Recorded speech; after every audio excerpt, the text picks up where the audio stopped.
Y'all better stop.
See them. I saw the horses.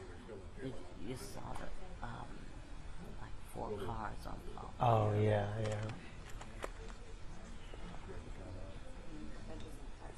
Oh, you say you're not from New York? Yeah, I live in New York. I went CNN, but out of New York. Really? Yeah. It's culture shocking. We know what country. It's okay. It's okay. I mean, I don't know. All right. Well, it looks like they're starting, so.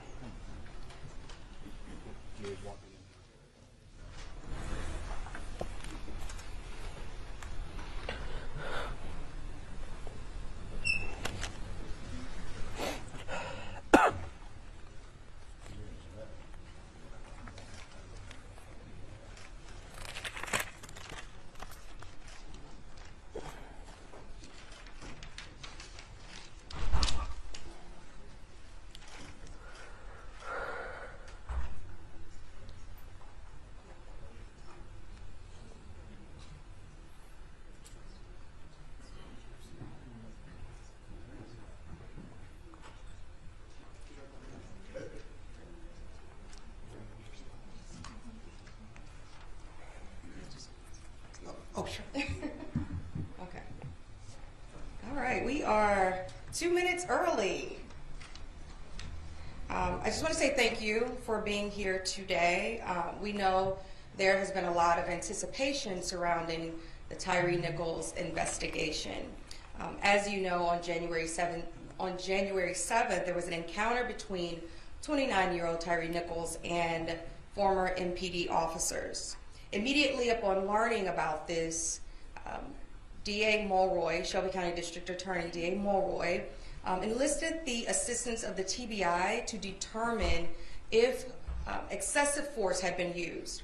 And since then, the DA's office has worked with TBI, and we will continue to do so. Today, you will hear from DA Mulroy along with the director of TBI, David Rouse. And so I want to just make it very clear and ask for your understanding that this is still an ongoing investigation. And so for that reason, there are limits to some of the things and some of the questions that we can answer. So we ask for your understanding as it relates to that. And I will turn it over to DA Mulroy. And did I mention that we will take questions after, but we have a really limited amount of time, so thank you. Thank you, Erica. Good afternoon, everybody. Thank you for coming. I'm joined today, as Ms. Williams has already said, with the Director of the Tennessee Bureau of Investigation, David Rausch, as well as Assistant Director Josh Melton. I'm also joined by other members of my staff, including Ernest Brooks, Ray Lapone, Gerald Skane, but then also, most relevant for today, the trial team in the Tyre Nichols case, including Paul Hagerman and Tanisha Johnson. Another member of the trial team, Melanie Headley, is unavailable. We're here today because of a tragedy that wounds one family deeply, but also hurts us all: the death of Tyre Nichols. We understand and acknowledge the grief that the friends and family of Tyre Nichols are experiencing right now, as well as the great concern throughout all of Memphis and Shelby County about this case. We met several times this week with the family of Tyre Nichols. They described an almost perfect son, a cheerful and happy person who enjoyed skateboarding and sunsets over Shelby Farms Park.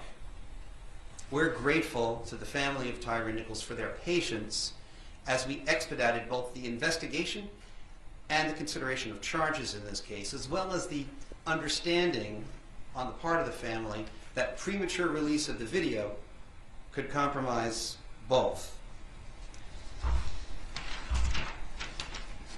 And we did work quickly to expedite this investigation because of the extraordinary nature of the case. Compared to the average investigation and prosecution decisions in a case like this, we worked swiftly but also fairly, and most importantly in a way calculated to ensure that we have a strong case. As you might have heard from Ms. Williams, in this case and any other officer-involved fatality case, I immediately called in the TBI so that we could have an independent investigation. I also assigned to the newly created Justice Review Unit within my office, which works independently and separately both from law enforcement and the rest of my staff, to make a truly objective recommendation about whether criminal charges were appropriate. I want to thank the TBI, the Justice Review Unit, and the trial team for working swiftly but thoroughly under very difficult conditions. Earlier today, the grand jury returned indictments against 5 former Memphis Police Department officers regarding the death of Tyre Nichols. These are the same 5 officers who were previously or recently terminated by the Memphis Police Department. They are currently in custody. They are Tadarius Bean, Demetrius Haley, Emmett Martin III, Desmond Mills Jr., and Justin Smith. The grand jury returned indictments against all 5 with the same charges. And we had previously met with the family of Tyre Nichols to go over what these charges were going to be. And that meeting with the family, I think, went rather well.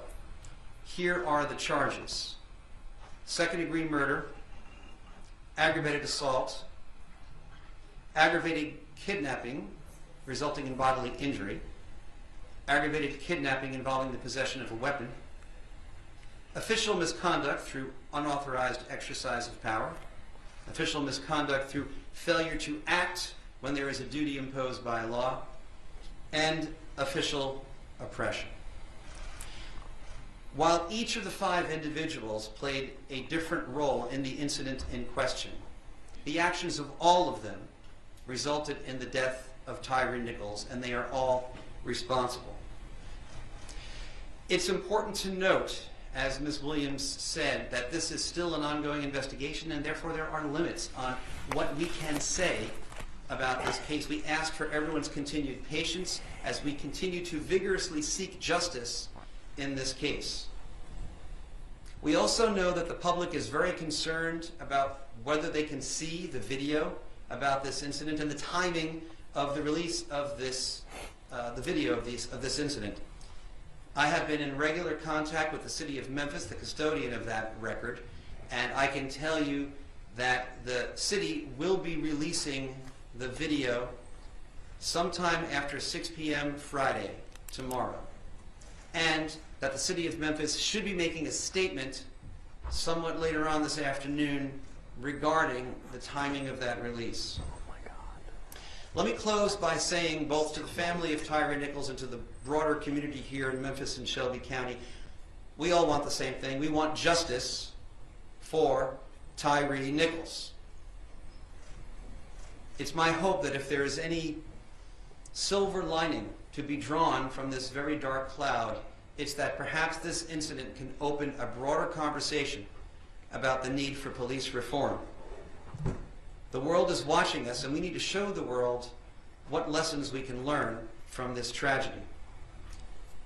I'm hopeful that we can show them who I know us to be, a community working towards positive change here in Memphis and Shelby County.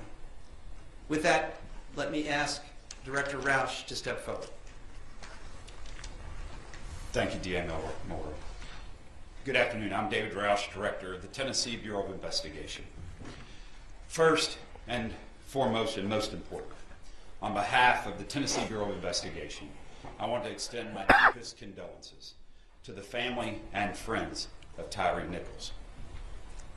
My prayer is that God will wrap his comforting arms around you and keep you during this very difficult time. We can't imagine the pain you're experiencing. But let me reaffirm, we are here to pursue truth and justice, realizing that we should not be here. Simply put, this shouldn't have happened. I've been policing for more than 30 years. I've devoted my life to this profession, and I'm grieved. Frankly, I'm shocked. I'm sickened by what I saw and what we've learned through our extensive and thorough investigation. I've seen the video, and as DA Mulroy stated, you will too. In a word, it's absolutely appalling. Let me be clear. What happened here does not at all reflect proper policing. This was wrong. This was criminal. The depth and breadth of the charges announced today speaks to the deliberate and thorough investigation that this case has received. And our work is not finished. We continue to pursue every lead. Justice demands it.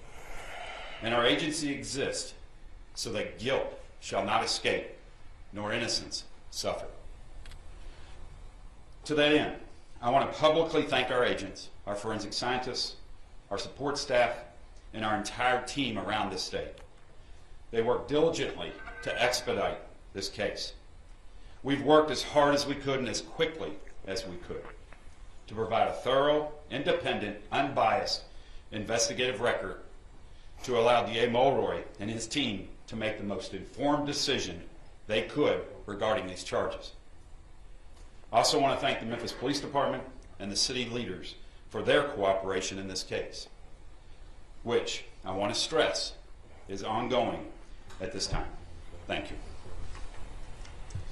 I'll Take a few questions. DA Mulroy, I was wondering if Shimon Prokopez from CNN, sir. And Woodland, let's make sure that one at a time. one and then Yes. two. Okay. And you say the investigation's ongoing. Does that include other officers that were alluded to in CJ Davis' address last night, and also could it also involve the other EMTs and personnel from the fire department? Nothing we do today or did today precludes the addition of any further charges regarding any of the people that you mentioned. We're still actively reviewing everything. Yes. Sir, thank you. Shimon Prokopez from CNN.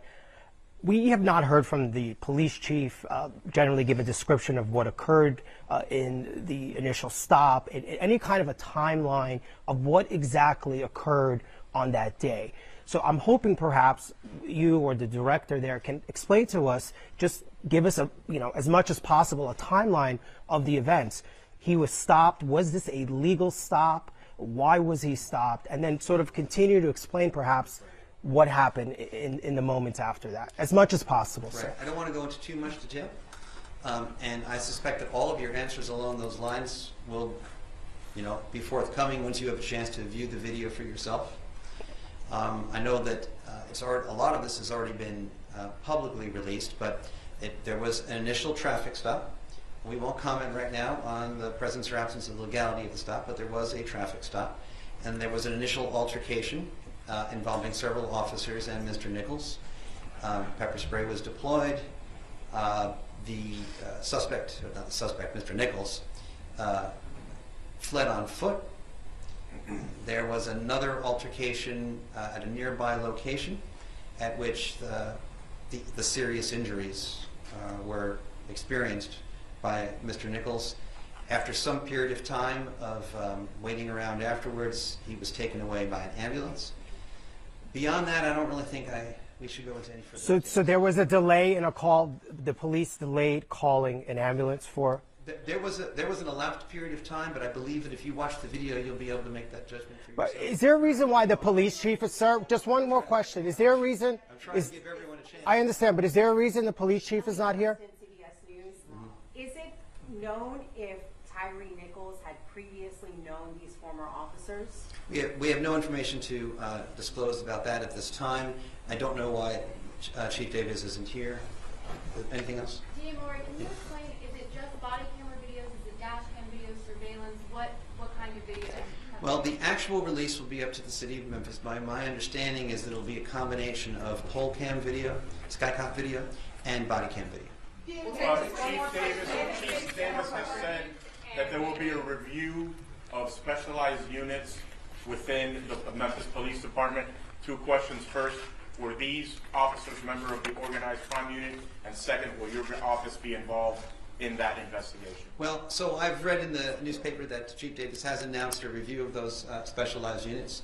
I think that's a good idea. I commend Chief Davis for doing that. And I think Chief Davis is committed to, trying to do whatever she can to learn lessons from this incident. I don't contemplate that our office would be involved in that review. I think that's... Were they members of the organized crime unit? The Scorpion unit. So I think it's already been reported publicly And has that Scorpion unit was involved. Is that it? Okay. Okay. Sir, one more question on the video. Sir, one more question on the video. Sir? Can you please tell us what led to those aggravated kidnapping charges? To explain it? Yes, sir. All right. I don't mind doing that. I mean, explaining the laws, I don't think at What all. led to those charges? Say it again? Can you explain what led to Yeah. So, all right. So, kidnapping is any unlawful confinement of another, which substantially restrains someone's liberty. At a certain point in the sequence of events, it is our view that this, if it was a legal detention to begin with, it certainly became illegal at a certain point, and it was an unlawful detention. The aggravated nature of the charge is because if that kidnapping resulted in bodily injury, that's one grounds for saying that it is aggravated kidnapping. If the persons involved in that unlawful restraint of liberty possessed weapons, that is another ground for saying that the kidnapping was aggravated. Do you want me to explain the other charges as well? Or? Please, yes. Okay. All right. So official misconduct is when any public official acting part of their official duties intentionally or knowingly acts in a way, exercises authority that is unauthorized by law. Right? So that's an affirmative statement, an affirmative act of official misconduct. At the same time, law enforcement officials who are on duty are also under an affirmative duty to prevent official misconduct and to accurately report information to any medical personnel that show up. And through inaction, when there is a duty imposed by law, that could also be a separate ground for charging official misconduct. Official oppression is a related statute. It's not exactly the same. There is some overlap, but it's not perfect overlap. But it is basically some sort of, by an official, knowing mistreatment in the course of carrying out their official duties. Aggravated assault, I think, is fairly obvious, and under the laws of Tennessee, second-degree murder is a knowing killing. Dan Mulroy, does your office keep track of officers charged with misconduct? Is that something that your office tracks? How long is the video will be redacted? There will be redactions, yes. Yes. To protect the privacy of third parties. Does your office keep track of officers charged with misconduct, Dan Mulroy? Sorry, once I start answering one, Oh, stay for more. Stay for more. Okay, we're off the picture. What's the